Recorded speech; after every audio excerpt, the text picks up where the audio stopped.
দেবী শৈলপুত্রী কে? কেন তাকে সৃষ্টি করা হলো?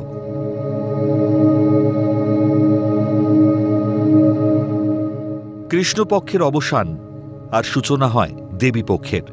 তারপর শুক্লপক্ষের প্রতিপদ থেকে নবমী পর্যন্ত 9 দিনে দুর্গার 9টি রূপের পুজো চলে। দুর্গার এই 9টি রূপই হল নবদুর্গা। হিন্দু পুরাণ অনুসারে এই নারী শক্তি হল ব্রহ্মা, বিষ্ণু, মহেশ্বর দ্বারা সৃষ্ট দেবী পার্বতীর 9টি ভিন্ন রূপ, যথাক্রমে শৈলপুত্রী, ব্রহ্মচারিণী, চন্দ্রঘণ্টা, কুষ্মাণ্ডা, স্কন্দমাতা, কাত্যায়নী, কালরাত্রি, মহাগৌরী এবং সিদ্ধিদাত্রী। মহালয়ার পর প্রতিদিন দেবী পার্বতীর দুর্গারূপের এক একজনকে পুজো করা হয়। তেমনি আজকের আলোচ্য বিষয় হল দেবী শৈলপুত্রী।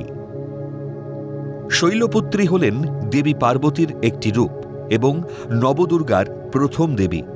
তিনি ছিলেন পর্বতরাজ হিমালয়ের কন্যা এবং সতী দেবীর পুনর্জন্ম। পুরাণ অনুসারে দেবী শৈলপুত্রীর প্রকৃত রূপ হল 2 হাত চিত্রিত এবং তার কপালে অর্ধচন্দ্র রয়েছে। তার ডান হাতে ত্রিশূল এবং বাম হাতে পদ্মফুল রয়েছে। তিনি নন্দী পর্বতে অর্থাৎ ষাঁড়ে আরোহণ করে অবস্থান করেন। শৈলপুত্রীর জন্ম কিভাবে হল? শৈলপুত্রী নামের অর্থ হল পর্বতের কন্যা। তিনি হিমালয় রাজা হিমাবতের কন্যা হিসেবে জন্মগ্রহণ করেছিলেন।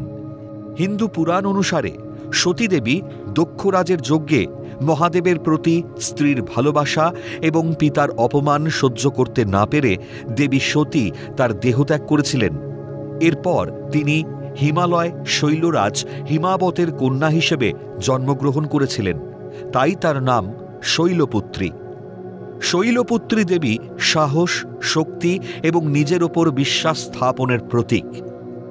শৈলপুত্রীর কেন জন্ম হল? পুরাণ মতে অসুরদের অত্যাচারে স্বর্গের দেবতারা অতিষ্ঠ হয়ে উঠলেন। দেবতারা ভয়ে ব্রহ্মার সাহায্য প্রার্থনা করেন। ব্রহ্মার পরামর্শে দেবতারা যুদ্ধে মহিষাসুরকে পরাজিত করতে ব্যর্থ হন। তখন ব্রহ্মা, বিষ্ণু, মহেশ্বর এই ত্রিশক্তি ধ্যান বলে জানতে পারেন যে একমাত্র নারী শক্তি এই মহিষাসুরকে পরাস্ত করতে পারবে। তখন এই ত্রিশক্তি শৈলপুত্রীকে তাদের শক্তির প্রতীক হিসেবে সৃষ্টি করলেন। তিনি তার বাহন ষাঁড়ের ওপর বিরাজমান থাকেন এবং তার 2 হস্তে একটি ত্রিশূল এবং একটি পদ্ম থাকে। উপনিষদ অনুসারে তিনি ইন্দ্র প্রভৃতি দেবতাদের অহংকার খণ্ডন করেছিলেন এবং লজ্জিত দেবতারা দেবীর কাছে মাথা নত করে প্রার্থনা করেন এবং স্বীকার করেন, আসলে তুমিই হলে আদিশক্তি। এই দেবী শৈলপুত্রীকে পাঠানো হল মহিষাসুরকে বধ করতে, অস্ত্র নয়।